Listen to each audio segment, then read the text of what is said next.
Space missions are tough because astronauts miss their loved ones, and the families miss the astronauts. But what if we made replicas of the astronauts on Earth? These replicas would look and feel real, connected to the astronaut's brain. In today's movie, we follow the story of David and Cliff. They are on a space mission, but their bodies are in cryo-sleep in the spaceship. Their minds are connected to replicas on Earth, allowing them to be with their families while on the mission. If there's a problem in space, like a malfunction, they get a signal, disconnect from their replicas, and reconnect to their real bodies to fix the issue.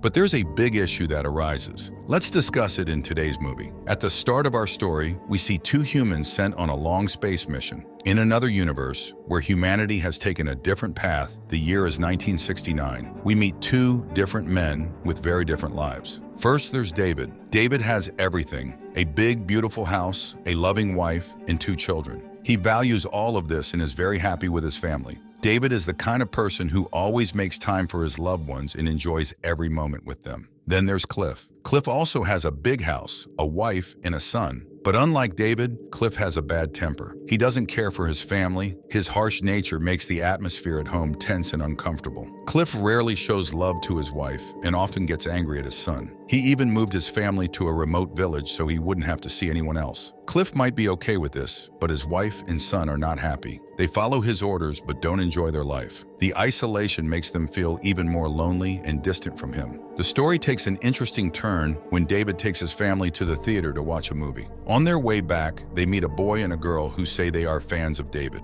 When they shake hands with him, they are surprised and tell David that he seems like a truly genuine person. David wants to talk more about this, feeling a sense of pride and curiosity about these strangers. However, his wife isn't very interested and urges him to keep moving, so he ends the conversation there. But why does he do that? All right, friends, let me explain. There has always been a big problem with space missions. The people who go to space miss their loved ones, and those who stay on Earth miss the people who have gone on the missions. But what if we could make a replica of the person who goes to space? This replica would be like a robot on Earth, connected to the real person through their brain. It would look, feel, and think just like the real person. Imagine someone going on a space mission but still being near their family and able to take care of them through this replica. This is the concept included in our story. David and Cliff are on a space mission, thousands of miles away from Earth in a spaceship. But with the help of their replicas, they are also here on Earth with their loved ones. The real purpose of the space mission isn't revealed in the story. David and Cliff spend less time in space and more time on Earth through their replicas. Their real bodies are in cryo-sleep in the spaceship, and their brains are connected to the replicas. If something goes wrong in space or there's a problem,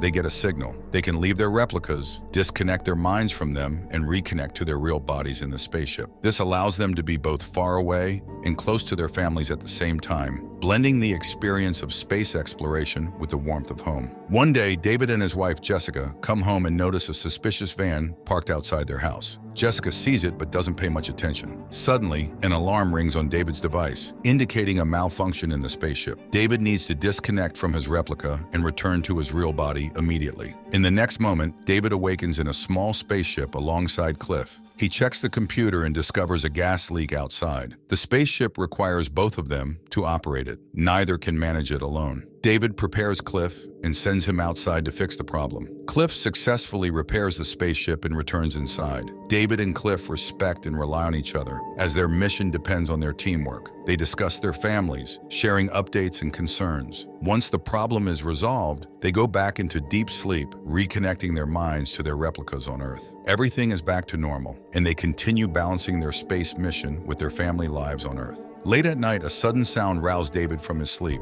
Descending the stairs cautiously, he was alarmed to find a group of fanatical individuals inside his home. These intruders belonged to a radical religious sect that vehemently opposed science, viewing it as an affront to nature. According to their beliefs, a human soul in space, inhabiting a robot on Earth, violated natural laws. Armed with a bat, David demanded they leave, but their intentions were sinister. They subdued him forcefully, inflicting wounds on his hand and striking him on the head, severing his connection to his replica. In reality, David lived with his family in California, far from where Cliff resided, leaving Cliff unaware of the unfolding events. David swiftly reconnected to his replica, only to discover the cultists holding his wife and children hostage, with his replica tied nearby. Jessica pleaded desperately, insisting they were not mere mere machines, but the cultists countered with passages from a religious text denouncing their existence as unnatural. Tragically, David could only watch in horror as the cultists proceeded to brutally end the lives of his loved ones before his eyes. To compound his agony, they callously set fire to his replica, leaving David to endure the excruciating pain of helplessly witnessing the destruction of everything dear to him.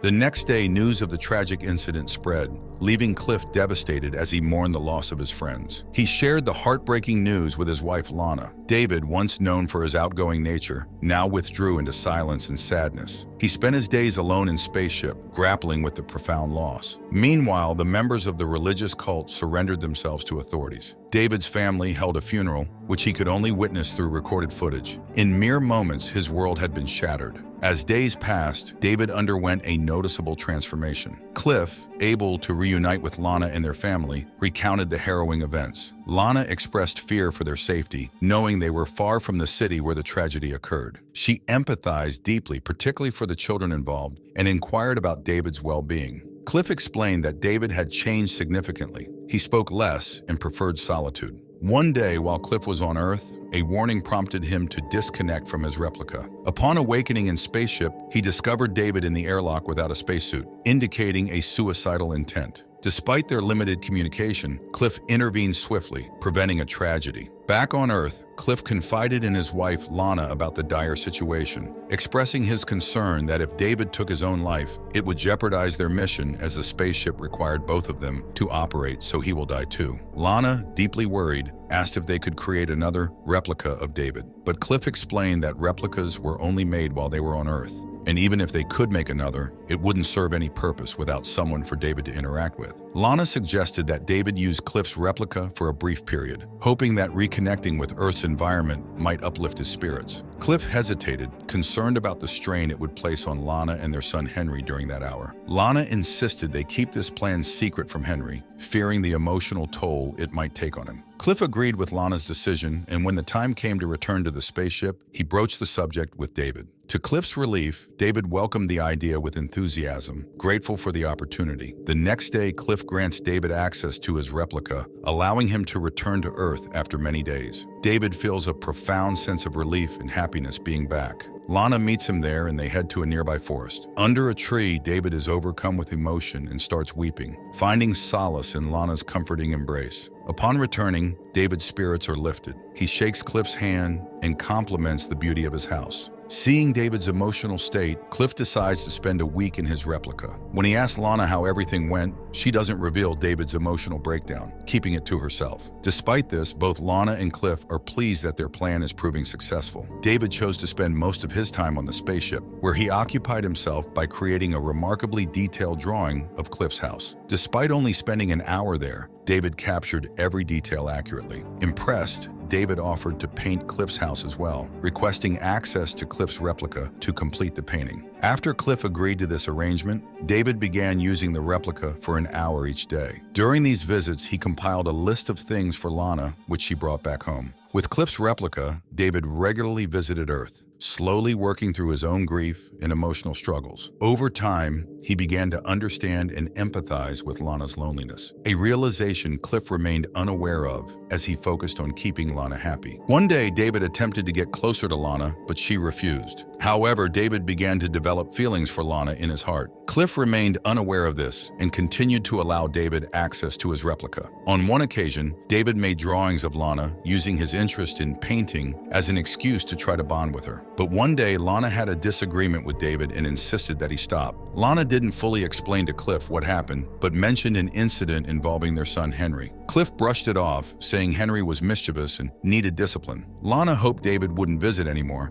but Cliff didn't grasp her concern and took it lightly. This continued for a while, with David respecting Lana's boundaries and not pressuring her. One day, while Cliff was in the spaceship, he entered David's room and discovered drawings of Lana. Seeing them, he became distraught and quickly sent a signal. When David woke up, Cliff confronted him about the bold drawings of Lana, demanding an explanation. David tried to explain that they were just paintings and nothing had happened between them, but Cliff refused to listen. They argued, and Cliff decided that David would no longer have access to his replica, expressing regret for trusting him. David told Cliff he was blind to Lana's loneliness, despite having everything, accusing him of neglecting her happiness and not caring about anyone else. Cliff and his wife argued on Earth, but she eventually confessed the truth. Nothing had happened between her and David. Cliff struggled to believe her because David had a habit of drawing whatever he saw. Lana, in frustration, admitted she hadn't done anything wrong, but had hoped David would come closer to her because for a moment, it felt like her husband had returned. She acknowledged feeling lonely despite Cliff's presence. Cliff eventually realized David had told the truth. Setting aside their argument, they reconciled and were reunited as husband and wife. A few days later, David apologized to Cliff and insisted on apologizing to Lana one last time on Earth. However, Cliff dismissed David, refusing to revisit the issue. David became emotional, tears streaming down his face as he tried to explain the pain he felt. Yet Cliff remained unmoved and showed no pity towards him. One day, as David was shaving, he abruptly woke Cliff from a deep sleep, claiming there was a serious issue with the ship that required Cliff's immediate attention. After Cliff left for repairs, David clandestinely used Cliff's replica. When Cliff returned to the ship, he harbored suspicions that David had engaged in something sinful. Upon connecting to his replica, Cliff was confronted with a horrifying sight. David had tragically killed Cliff's family. Cliff returned to the spaceship in tears and confronted David, demanding to know why such a terrible act had been committed. David remained silent, merely pushing a chair towards Cliff, a gesture that seemed to say, "Welcome to my world." The story concludes with this unsettling scene. Personally, I really like this story. Even though it's about a space mission, it didn't focus on the usual things like mission details and discussions you see in most space movies. I hope you enjoyed it too. Thanks for tuning in, guys.